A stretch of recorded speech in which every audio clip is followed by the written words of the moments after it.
Bonjour à tous et toutes.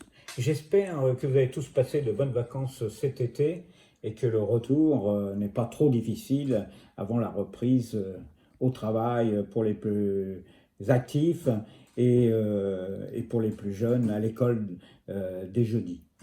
Je voudrais simplement profiter donc de ce moment pour vous donner des informations très précises et très correctes, puisqu'on écrit un peu tout et n'importe quoi sur les sujets, vous donner des éléments très précis sur l'incendie que nous rencontrons sur la commune depuis ce matin, 10h30. Sur un terrain vague de l'aéroport de Paris, qui se situe sur la commune de Compan, près de la ZAC de la Feuchère, environ 250, 300 personnes, des Roms essentiellement, sont installées dans des cabanes de fortune et vivent leur misère depuis le mois de février à Compan.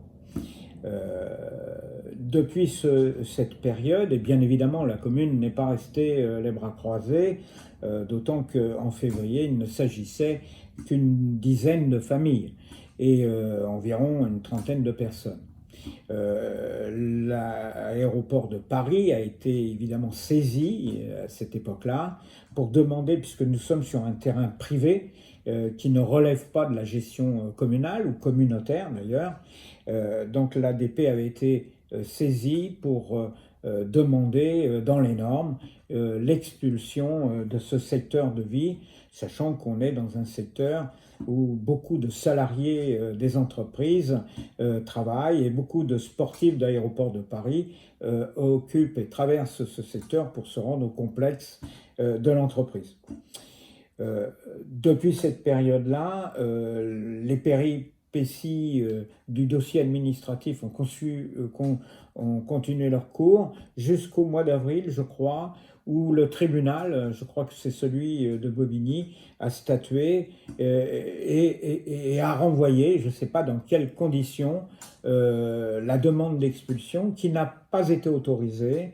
Et donc, depuis cette époque, eh bien, ils sont restés installés et ils ont développé ce camp, hein, puisqu'aujourd'hui, je vous dis, ils étaient environ 250-300 personnes et vivaient de l'économie, je dirais, parallèle, de la récupération, notamment des gros objets, puisque c'est des questions essentielles pour eux. Ils récupèrent les gros objets, les téléviseurs, les frigidaires, les machines à laver, tout un tas de choses qu'ils dépiotent ensuite pour récupérer les produits de première, les matières premières, pour ensuite essayer de les revendre à différentes entreprises qui ont besoin de ces matières premières. Ensuite, ces déchets sont entreposés, délaissés à côté du campement.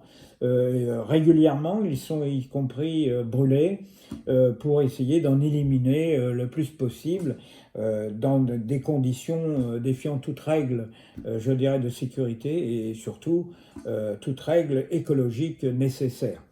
Nous sommes donc dans ce secteur qui, depuis le mois de juillet, plusieurs incendies, de petits incendies, ont eu lieu. Les services d'incendie sont intervenus en arrêtant tout cela en pleine lumière, au grand jour, sans que visiblement personne ne s'en émeut.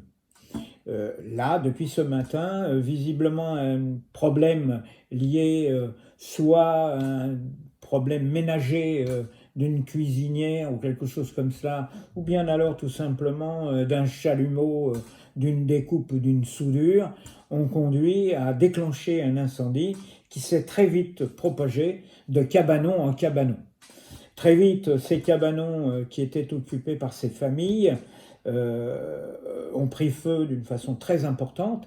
Et puis, surtout, toutes ces cabanons étaient avec des chaudières à gaz et avec des bouteilles à gaz qui ont très vite, les unes derrière les autres, pris feu ou tout simplement, devant la température de plus en plus importante, ont explosé mettant en danger notamment la vie de nos sapeurs-pompiers. Cet incendie est un incendie important qui peut conduire à des émanations graves, et notamment pour les intervenants, nos pompiers, qui, s'ils ne sont pas hyper protégés, masqués, avec les équipements nécessaires, peuvent très vite être intoxiqués et perdre la vie. Sans compter que les explosions de bouteilles ou d'éléments, de bouteilles acétylène, etc., peuvent conduire, y compris, à produire les effets après l'explosion, atteindre des pompiers et mettre leur vie en danger. Cet incendie a été très vite traité par le SDIS. Tout le monde s'est rendu dès les premières alertes sur place. La police nationale a fait son travail, la police municipale, bien évidemment, les services communaux, y compris, et je remercie les services communaux de la ville de Mitry. Tout le monde s'est très vite retrouvé sur place pour accompagner, et notamment dans les premiers instants, l'évacuation du camp, puisque la priorité était d'évacuer les populations qui résidaient dans ces habitations de fortune. Très vite, le SDIS a pris les choses en main, s'est mis à l'œuvre pour pouvoir tenter de freiner l'incendie, parce que l'arrêté c'était devenu déjà dès le départ très compliqué, et différentes casernes venant de l'extérieur sont venues renforcer les services de la caserne de Mitry-Compan. Plus d'une centaine de pompiers sont à l'œuvre depuis ce matin. L'incendie n'est à 17h toujours pas circoncis. Il est en voie de l'être, mais il ne l'est toujours pas. Il y a encore de fortes émanations de fumée et des dangers et des risques d'explosion. Donc il sera certainement surveillé après son extinction toute la nuit par les services de sécurité, et qui pourront réintervenir à tout instant dès lors où celui-ci pourrait se ranimer devant le vent qui n'a pas cessé pendant toute la période de l'incendie. Les populations riveraines ont été pour le moins épargnées, notamment de Compan, puisque le vent portait notamment en direction de Mitry-Bourg. Évidemment, ce sont les salariés de la zone industrielle Mitry-Compan et les personnes habitantes sur le village de Mitry-Bourg qui ont été les plus exposés aux fumées et aux problèmes, je dirais, d'intoxication aux fumées. Les services de Mitry ont prévenu la population, ont pris les moyens qu'il fallait pour justement que les populations soient bien protégées. À cette heure, on est dans une situation moins grave que celle que nous connaissions aux alentours de 13-14 heures. Maintenant, il faut rester très prudent. C'est ce que nous conseillons à chacun d'éviter, d'être trop longtemps exposé à l'extérieur, surtout si le vent venait à tourner. Pour l'instant, ce n'est pas le cas. Je pense que tous les services qui étaient compétents pour opérer sur cette opération l'ont fait dans les meilleures conditions. Les choses sont, je dirais, aujourd'hui vraiment maîtrisées, et c'est pour moi l'essentiel. On pourra vous tenir informé d'une façon plus précise dès que l'incendie sera totalement maîtrisé. Les questions qui tournent autour de la sécurité de cette zone vont être à nouveau posées, puisqu'il est évident que cette situation n'aurait jamais dû être rencontrée si l'expulsion qui était programmée au mois d'avril avait bien eu lieu. Aujourd'hui, cette situation a totalement dérapé parce que les services de l'État n'ont pas pu conduire cette évacuation de zone. Je pense que là, toute la lumière doit être faite sur cette question qui aurait pu avoir des conséquences graves, d'abord pour les populations directement concernées, mais pour le monde du travail qui se trouve aux environs.